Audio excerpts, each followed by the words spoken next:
고난주간 때에 제가 제일 많이 질문받는 게 뭐겠습니까? 뭘까요? 고난주간 때에 제가 제일 많이 질문받는 것이 금식 안 합니까? 이거 많이 물어보더라고요. 금식 하고 싶은 분들은 하세요? 네, 괜찮습니다. 아, 저는 그렇게 생각해요. 금식을 하는 것도 좋고 안 하는 것도 좋은데 중요한 것은 무엇이냐? 주님께서 십자가를 지시기 전에 우리에게 당부하신 것이 무엇이냐? 그 말씀을 기억하고 그러한 삶을 살아내는 것이 중요하다고 생각해요. 금식하는 게 뭐 대수겠습니까? 그죠? 금식하고 더 말씀에 순종하며 살면 좋겠지만 금식하는 것 자체가 우리의 자랑거리나 의가 돼서는 안 된다는 것이죠. 고난주간 특별한 주간이 아닙니다. 우리 일상이죠. 그러나 우리가 주님이 십자가를 지신 그 대속의 은혜를 우리가 다시 한번 더 깊이 묵상하고 내가 그렇게 살아야겠다. 그것이 중요하다는 것이죠. 여러분, 사람의 마음이 아프거나 무너지면 건강한 사람도 왠지 아픈 것처럼 느껴져요. 그리고 심지어는 병도 생깁니다. 그래서 모든 병은 다 어디서 생기느냐? 결국은 마음에서 생기는 거예요. 요즘에 대부분의 병들이 어디서 시작되느냐? 스트레스라고 이야기하죠? 스트레스를 많이 받으니까 몸의 기능이 제대로 작동을 하지 못하는 거예요. 그러다 보니까 뭐 여기도 아프고 저기도 아프고 그러다가 이제 중병에 걸리기도 하죠. 그러나 또 어떤 사람들은 의지력이 강해서 힘든 상황을 잘 이겨내기도 해요. 또 육체의 질병도 극복하기도 합니다. 그러나 그것은 극히 일부고 사람의 힘으로 할 수 있는 일들이 사실은 많지가 않아요. 우리가 건강할 때는 잘 모릅니다. 그러나 우리가 몸이 아프거나 다쳐서 병원에 가게 되면 내가 얼마나 무력한 존재인지 우리의 마음이 한순간에 무너지는 것을 경험하게 됩니다. 그러니까 아파본 분들은 다 그런 경험 한 번씩 했을 거예요. 그래서 우리 잠언서 18장 14절에 보면 이렇게 이야기합니다. 사람의 심령은 그의 병을 능히 이기려니와. 그러니까 병을 이기는 것은 뭐 의술이 좋고 약이 좋아서 그런 것이 아니고 사람의 심령이라는 거예요. 사람의 심령은 능히 병을 이길 수 있다는 것이죠. 그러나 그 심령이 상하면, 마음이 상하면 그것을 누가 일으키겠느냐? 여러분, 그렇지 않습니까? 우리의 마음이 무너지면 의욕이 사라져요. 꿈도 없고 그냥 한마디로 살기가 싫어지는 것이죠. 그렇기 때문에 우리의 심령을 강건케 하는 것이 아주 중요합니다. 그런데 내가 강건케 해야지, 내가 좀 더 힘을 내야지, 그런다고 내 의지로 가능합니까? 그렇지가 않죠. 특별히 우리에게는 하나님이 매일매일 주시는 말씀들이 있어요. 음성이 있습니다. 그리고 성령님께서 우리 가운데에서 우리의 마음과 생각을 지키십니다. 그래서 우리가 낙심해 있을 때에 말씀을 기억하게 하시고 또 성령님께서 우리를 위로하시죠. 그래서 우리가 힘을 낼 수 있는 것입니다. 우리가 하나님의 약속의 말씀을 굳게 붙들면 우리의 심령이 더욱 강건케 되는 것이죠. 우리 이사야 53장 5절 말씀을 보면 이런 말씀을 하죠. 예수님께서 창에 찔리신 것은 무엇이라고 이야기해요? 우리의 허물 때문이다, 그렇게 이야기합니다. 또 채찍에 맞고 십자가에 달린 것은 우리의 죄 때문이다, 그렇게 이야기하죠. 결국 우리가 주님께서 징계를 받으시고 채찍을 맞으시고 창에 찔리신 것은 결국 우리를 위해서 그렇게 하셨다라고 말씀을 합니다. 성경이 말하고 있는 복음이 바로 이것이에요. 주님께서 우리를 대신해서 그 모든 고난을 다 당하셨다. 그것이 우리에게 주는 복된 소식이라는 것입니다. 우리 마가복음 1장 11절 말씀을 보면 이런 말씀을 해요. 하늘로부터 소리가 나기를 너는 내 사랑하는 아들이라 내가 너를 기뻐하노라. 여러분, 이 말씀은 예수님께서 공생애를 시작하실 때 세례를 받으십니다. 그 세례를 받을 때에 하나님께서 예수님을 향하여서 또 그곳에 함께 있던 많은 사람들에게 하시는 말씀이에요. 내가 너를 기뻐하노라. 하나님께서 예수님을 바라보면서 내가 너를 기뻐하노라. 이 내가 너를 기뻐하노라 라는 말은 사실 자존감의 문제입니다. 우리 얼마 전에 한번 나누었죠. 자존과 자존심. 그것은 그냥 비슷한 것 같지만 전혀 다르다는 것이죠. 지금 예수님께서 아직 공생의 삶을 살지 않으셨어요. 이제 막 시작하려고 합니다. 다시 시작해서 예수님께서 하나님의 나라를 위해서 어떤 일을 한 것이 아닙니다. 그동안 목수의 아들로서 아버지를 열심히 도와서 그렇게 살았을 뿐이죠. 그런데 그런 예수님을 향해서 내가 너를 기뻐하노라 이렇게 말씀을 하시죠. 근데 무슨 일을 많이 해서 기뻐하신다는 것이 아닙니다. 그냥 예수님께서 예수님의 존재 자체를 하나님께서 기뻐하신다는 것이죠. 그래서 예수님께서 앞으로 감당해야 할 그 십자가의 사역, 사실 만만한 게 아니죠. 오죽하면 예수님께서 피땀을 흘리시면서 하나님께 간구하잖아요. 하나님, 이 잔을 옮길 수만 있다면 옮겨 주옵소서. 내 원대로 마옵시고 아버지 원대로 하옵소서. 그렇게 하나님 앞에 몇 번을 기도합니까? 3번을 기도해요. 정말 그 일이 너무너무 힘겨운 일이기 때문에 그렇게 하나님 앞에 간절히 기도를 하죠. 그런데 예수님께서 그 십자가 사역을 감당할 수 있었던 것은 바로 이 하나님의 위로하심이 있었기 때문이에요. 예수님께서 많은 사람들에게 공격을 받고 많은 어려움 가운데서도 늘 하나님께서 예수님을 향해 뭐라고 이야기합니까? 내가 너를 기뻐하노라. 여러분, 하나님은 오늘 우리에게도 동일하게 말씀하세요. 내가 너를 기뻐한다라고 이야기를 하죠. 하나님께서 우리를 기뻐하시는 이유는 우리에게 뭔가 선한 것이 있어서 우리가 하나님 앞에 뭔가 잘해서 그래서 내가 너를 기뻐하노라 이렇게 얘기하는 게 아니라는 것이죠. 예수님께서 아직 아무 일도 하지 않았지만 하나님께서는 예수님을 향해 내가 너를 기뻐하노라 라고 말씀하신 것처럼 우리는 하나님 앞에 나갈 수 없는 존재이지만 하나님이 우리를 귀히 여기셨다는 거예요. 하나님께서 우리를 존귀히 여기셔서 내가 너를 기뻐한다 그렇게 말씀하는 것이죠. 예수님께서 우리를 위해서 행하신 것, 그것 때문에 우리가 하나님의 기쁨이 되었다는 것입니다. 우리의 의는 나갈 수 없지만 우리를 대신해서 예수님께서 그 십자가를 지시고 고난을 당하셨기 때문에 그 대속의 은혜로 말미암아서 하나님께서 우리를 기쁘게 여기신다는 것이죠. 그래서 그 복음을 경험하게 되면 자존감이 높아지는 것입니다. 여러분, 그리스도인들 하나같이 뜬금없는 자신감이 있잖아요.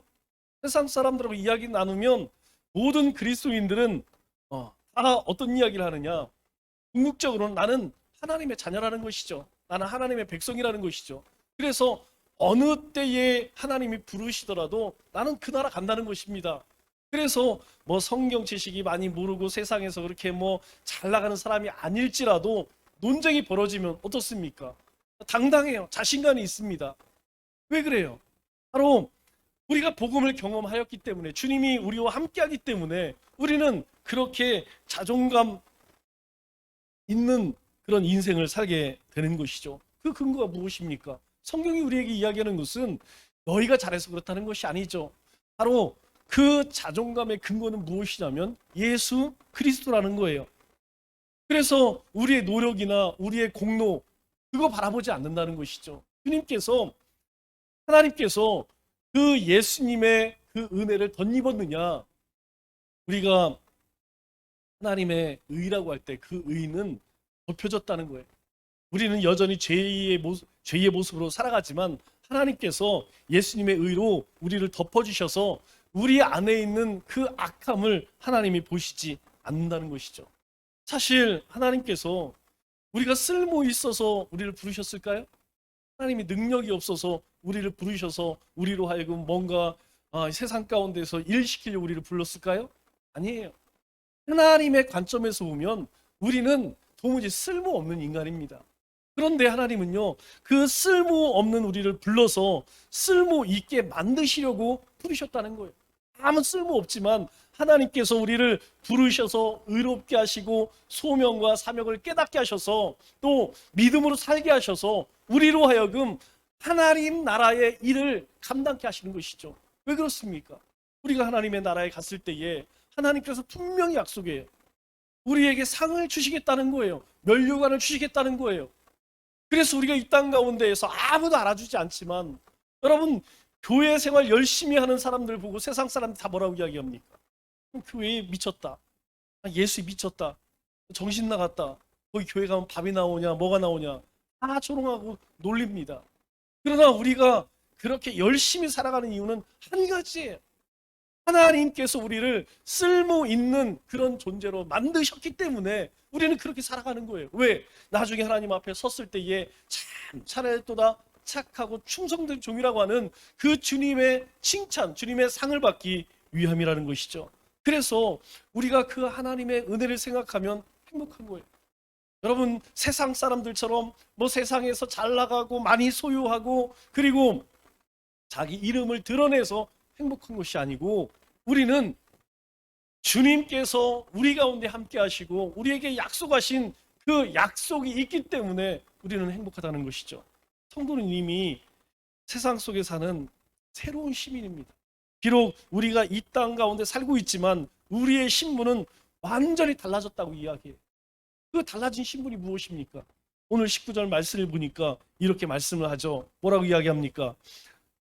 그러므로 이제부터 너희는 외인도 아니요 나그네도 아니요 오직 성도들과 동일한 시민이요 하나님의 권속이라, 그렇게 이야기해요. 한마디로 이야기해서 오직 성도들과 동일한 시민이요, 여기 성도가 누굽니까? 거룩할 성의 백성이죠. 거룩한 나라의 백성, 하나님 나라의 백성, 그들과 동일한 시민이라는 거예요. 하나님의 권속이랍니다. 그래서 제가 이 말이 도대체 무슨 말인가 영어 성경을 찾아보니까 너무 재미있게 표현했어요. 멤버 오브 갓 하우스홀드. 하우스홀드가 뭐냐면 같이 먹는 사람들, 식구를 얘기해. 식구, 하나님의 식구, 이 이야기예요. 우리는 멤버, 어떤 멤버냐? 하나님의 식구라는 거예요. 우리가 하나님의 식구래요. 여러분, 식구는 어떤 사람들입니까? 같이 밥 먹는 거 아니에요? 먹을 식자 식구 아니겠습니까? 같이 밥 먹는다는 거예요. 우리는 매일매일 하나님과 같이 밥 먹는 그런 존재라는 거예요. 이제 더 이상 우리는 외인도 아니요 나그네도 아니다라고 그렇게 우리에게 선포하고 있죠. 비록 우리가 이 땅 가운데 살고 있지만 우리가 속한 나라는 이 땅에 있는 나라가 아니라 바로 하나님의 나라라는 것이요. 국적이 달라졌다는 거예요. 국적이 달라졌기 때문에 우리의 신분도 달라졌다는 것입니다. 신분이 달라졌다는 건 뭐예요? 우리는 하나님의 주권 가운데, 하나님의 통치하심 가운데, 하나님의 다스림 가운데 살고 있다, 이렇게 이야기하는 것이죠. 그래서 그렇게 이야기하는 것입니다. 바로 너희가 하나님 성도들과 오직 성도들과 동일한 시민이요 하나님의 권속이다 라고 우리에게 말씀하는 것이죠. 그러면 이제부터 너희가 외인도 아니요 라고 할 때 이 외인은 뭘 얘기합니까? 여러분, 외인은 외국 사람을 이야기해요. 여기 나오죠? 롱거, 포이너라고 이야기했죠. 오랫동안 나가 있는 우리나라 사람이 아니라는 것이죠. 어디 다른 나라에서 온 사람이라는 것입니다. 외국 사람이라는 얘기예요. 그런데 여러분, 외국 사람이 우리나라에 들어오기 위해서는 반드시 두 개가 있어야 돼요. 뭐가 필요할까요?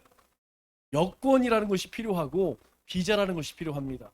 우리나라는 이제 나라가 이제 이제 살만하니까 전 세계에서 거의 한 80%는 비자가 필요 없어요. 여러분, 이제 관광 갈 때에 일본, 미국, 중국, 영국, 프랑스 웬만한 나라는 비자 안 받습니다. 그냥 한 달 동안은 그냥 여행할 수 있어요. 그런데 거꾸로 저 동남아시아나 저 중국이나 이런 사람들이 우리나라 올 때에는 반드시 비자 받아야 돼요. 비자 받지 않으면 못 들어옵니다. 왜 못 들어올까요? 그 사람들은 왠지 불안해. 들어와서 집에를 안 가. 그냥 여기 눌러 살아. 그래서 외국 사람이 어떤 나라에 들어갈 때에는 바로 여권과 비자가 필요하다는 것이죠. 그러면 여러분, 비자 없이 어떤 나라에 들어갈 수 있나요? 없다는 것이에요. 하나님의 나라도 똑같습니다. 하나님의 나라에도 허락이 있어야 된다는 거예요. 그래서 요한복음 3장 5절에 뭐라고 이야기합니까? 우리에게 요한복음 3장 5절에 뭐라고 이야기하면 사람이 물과 성령으로 나지 아니하면 하나님 나라에 들어갈 수 없다라고 이야기해요. 이게 피자예요. 그런데 여기에서 물과 성령으로 어떻게 얻을 수 있습니까? 우리가 예수님을 영접하면 하나님께서 우리에게 부어주시는 거예요. 그래서 우리가 하나님의 나라에 들어가기 위해서는 누구든지 물과 성령으로 거듭나지 아니하면 들어갈 수 없다는 것이죠. 그런데 하나님께서 우리를 택하시고 우리에게 은혜를 베푸셔서 우리로 하여금 주님을 영접함으로 물과 성령으로 새롭게 하셨다는 것이죠. 그래서 우리가 새로운 존재가 되었다는 거예요. 또 우리가 해외여행을 할 때에 꼭 반드시 필수 없으면 안 돼요. 출국 자체가 안 됩니다. 뭐가 있어야 되죠? 여권. 종종 해외여행 가서 여권 잊어버리면 난리가 나죠. 못 다닙니다. 내가 외국에 나가서 잊어버리면 그걸 다시 재발급받기 전에는 나올 수가 없어요. 그래서 여권 잊어버리면 어디를 가야 됩니까? 대사관 가야 됩니다. 영사관이나 대사관 가서 다시 임시로 받아야 돼요. 제가 예전에 선교를 가는데 보통 여권은 만기가 6개월이 남아 있어야 돼요. 그러니까 그날에 딱 맞추어서 안 되고 내 여권의 만료 기간이 6개월 이상 되어야만 출국이 됩니다. 출국을 할 수 있어요. 그런데 입국이 안 됩니다. 거의 대부분은 6개월 이상 남아야지. 그런데 그걸 확인을 안 한 거예요.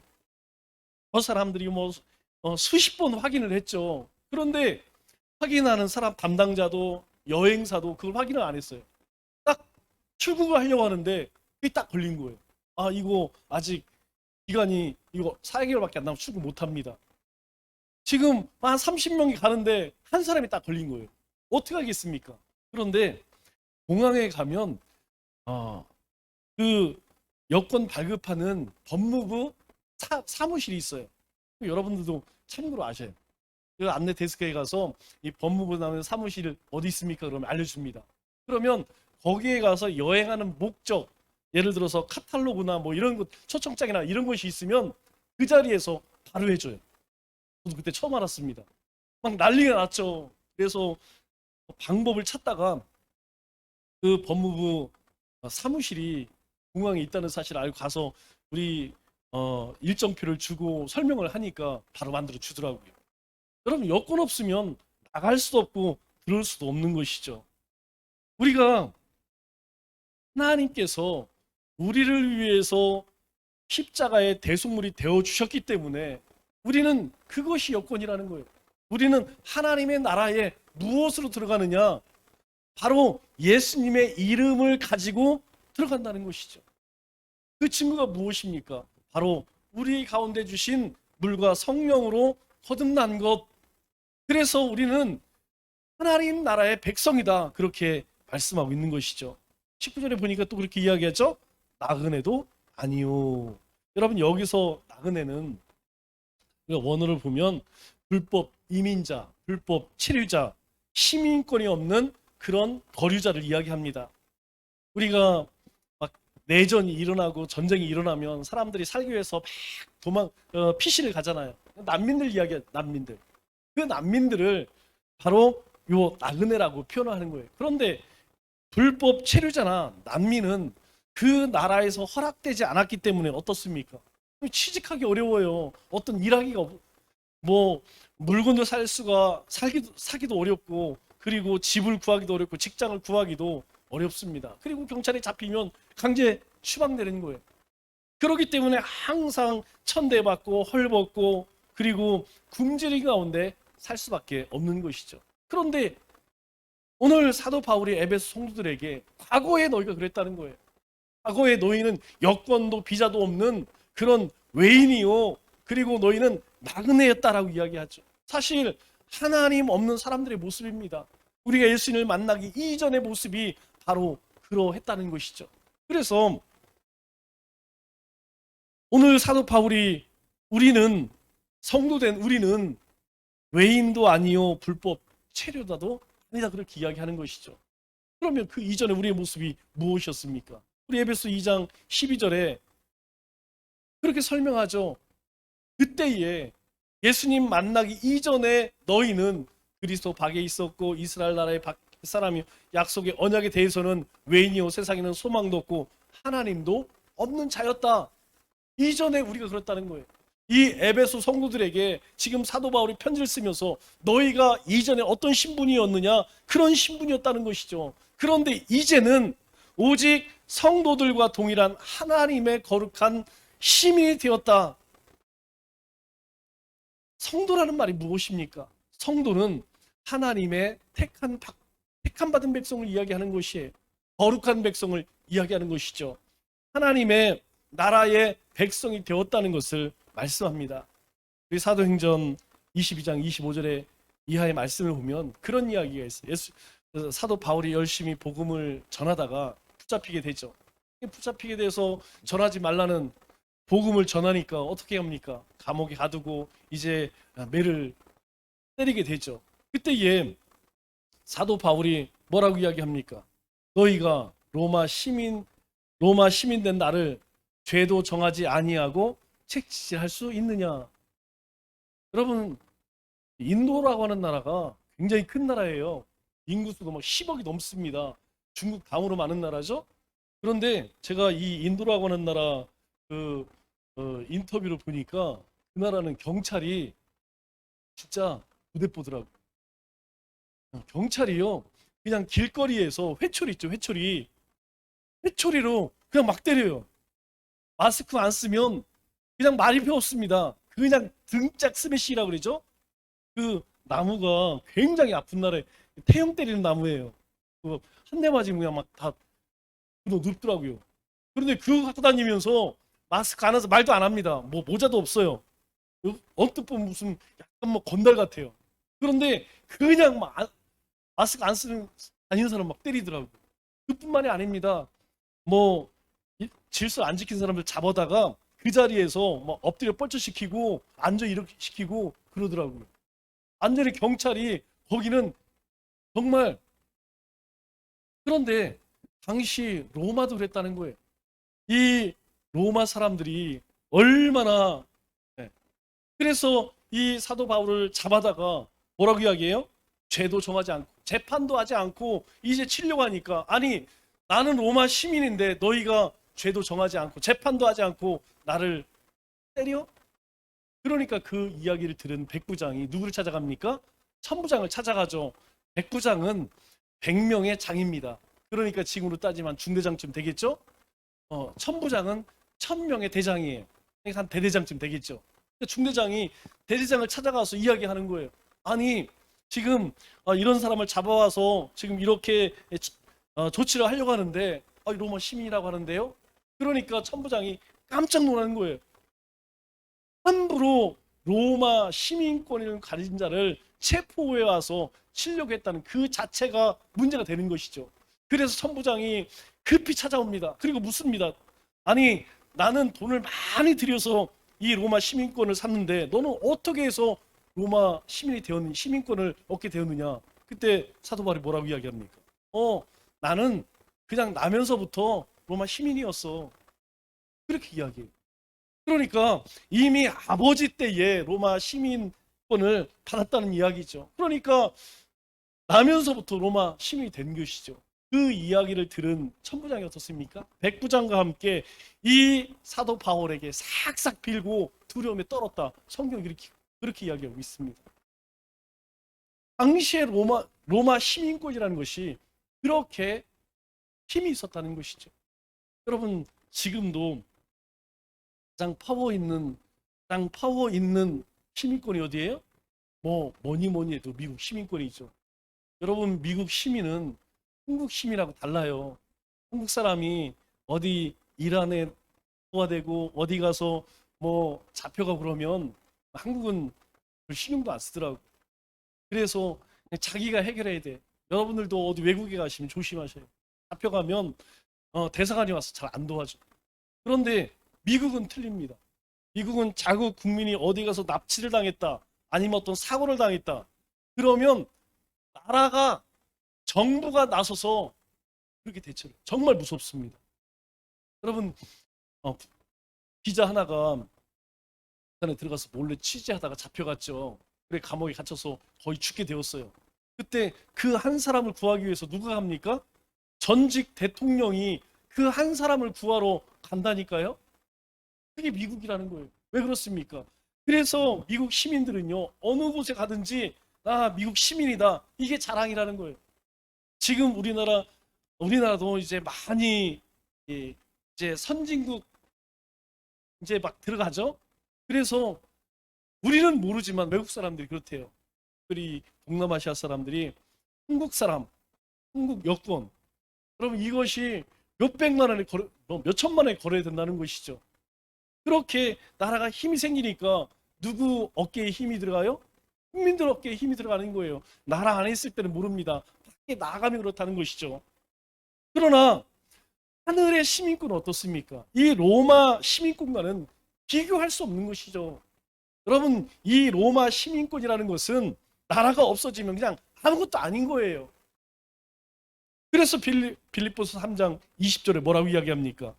우리의 시민권은 어디에 있다고요? 하늘에 있는지라. 여러분, 하늘에 있다는 이야기가 무엇입니까? 나중에 죽어서 가는 그곳을 이야기하나요? 그거 얘기하는 것이 아니고 하나님의 나라는 유한한 나라가 아니라니까요.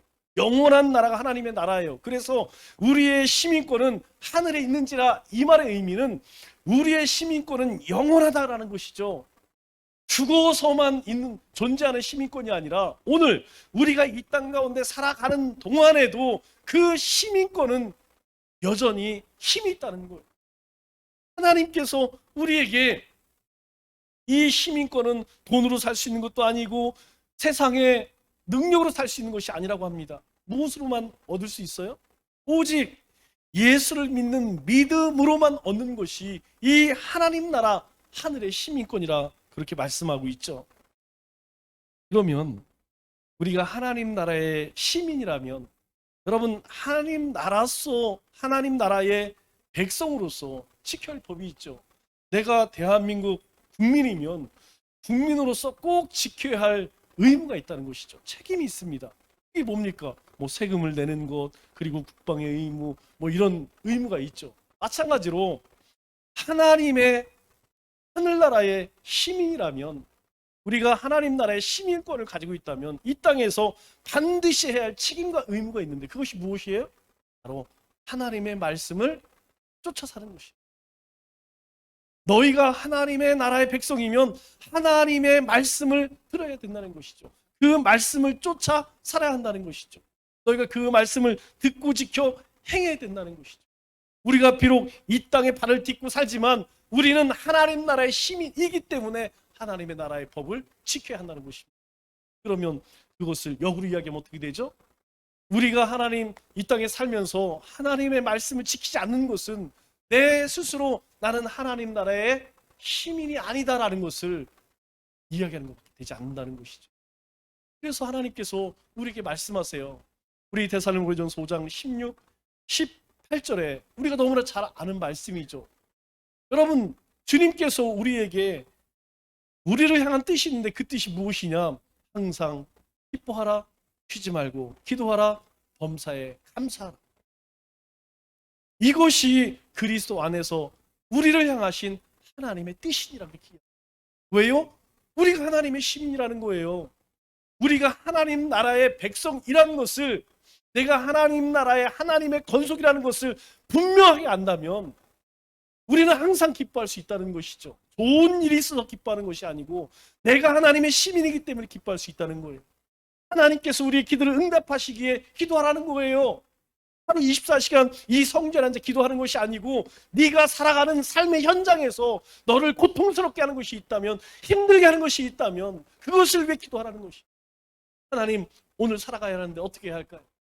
하나님, 오늘 면접 봐야 되는데, 하나님, 오늘 이런 사람 만나는데, 오늘 이런 업무를 봐야 하는데 하나님 어떻게 해야 할까요? 하나님께서 우리가 하나님의 시민이기 때문에, 하나님의 백성이기 때문에 하나님 응답하신다는 거예요. 범사에 감사하라. 어떻게 범사에 감사합니까? 좋은 일이 있어야 감사할 수 있죠. 그러나 하나님께서 범사에 감사하라는 거예요. 왜? 범사는 누구에게 속한 거예요? 하나님께 속했다는 것이죠. 힘든 일도 어려운 일도 기쁜 일도 슬픈 일도 모두 누구 안에 있습니까? 하나님 안에 있다는 거예요. 그렇기 때문에 하나님께서 반드시 우리를 선한 길로 인도하신다는 것이죠. 그래서 우리 데살로니가전서 5장 19절로, 이거 다음에 하시는 말씀입니다. 19절로 23절 말씀을 보면 뭐라고 이야기해요? 평강의 하나님이 친히 너희를 온전히 거룩하게 하시고 또 너희의 온 영과 혼과 몸이 우리 주 예수 그리스도께서 강림하실 때에, 주님이 오시는 그날 흠 없게 보존되기를 원하노라. 하나님께서요 우리에게, 여러분 우리가 어디 해외 여행을 가서 사고 났다 한번 생각해 보세요. 모든 사람들이 얼마나 걱정하겠습니까? 우리가 하다못해 집을 나서서 출근을 하다 아니면 일하다가 아니면 어디 놀러 갔다가 사고 났다고 생각해 보세요. 여러분 그 소식을 들은 가족들은요 잠을 자지 못합니다. 주님께서 말씀하시는 거예요. 너희들은 하나님의 시민이기 때문에 하나님 나라에 오는 그날까지, 주님 앞에 서는 그날까지, 주님께서 강림하실 그때까지 어떻게라고 흠없이 보존되기를 원하노라. 너희가 하나님의 시민으로서 하나님의 말씀 안에서 하나님이 약속하신 축복을 누리고 살기를 내가 바란다는 거예요. 하나님이 바라신다는 거예요. 말씀을 맺겠습니다. 하나님께서는요 우리를 정말 사랑하세요. 우리가 하나님의 영광을 위해서 뭔가 애쓰고 수고하여서 살아가는 것이 아니고, 하나님께서 우리를 하나님의 백성으로 작정하셨기 때문에 우리를 사랑하신다는 거예요. 그래서 우리 가운데 예수님을 보내주시고 십자가 대속의 은혜를 베푸셨다는 것입니다. 우리는 그 핏값으로 거룩한 하나님 나라의 백성이 되었습니다. 그러면 어떻게 살아야 할까요? 우리는 하나님의 자녀이기에 하나님의 자녀답게 살아야 돼요. 그 부르심에 합당한 삶, 복음에 합당한 삶, 하나님의 자녀로서 올바른 삶. 왜요? 우리는 더 이상 외인 아닙니다. 우리는 여행객이 아니에요. 우리는 불법 체류자가 아닙니다. 우리는 하나님의 권속이래요. 우리는 하나님의 백성이 되었다고 그렇게 말씀해요. 이 얘기는 뭡니까? 바로 이 세상의 주인공이 너희라는 거예요. 왜? 이 세상의 주인이 하나님이시기에 그 하나님을 아버지라 부르는 우리가 이 세상의 주인공이라는 거예요. 조연이 아니라 주연으로 우리를 부르셨다는 것이죠. 우리가 고난주간을 맞이하여서 다시 한번 우리를 위해 십자가를 지신 그 주님의 은혜를 깊이 묵상하고 그 보혈의 은혜로 하나님의 거룩한 백성됨을 감사하고 그 부르심에 합당한 삶을 살아가시는 우리 믿음의 권속들 다 되시기를 주님의 이름으로 축원합니다.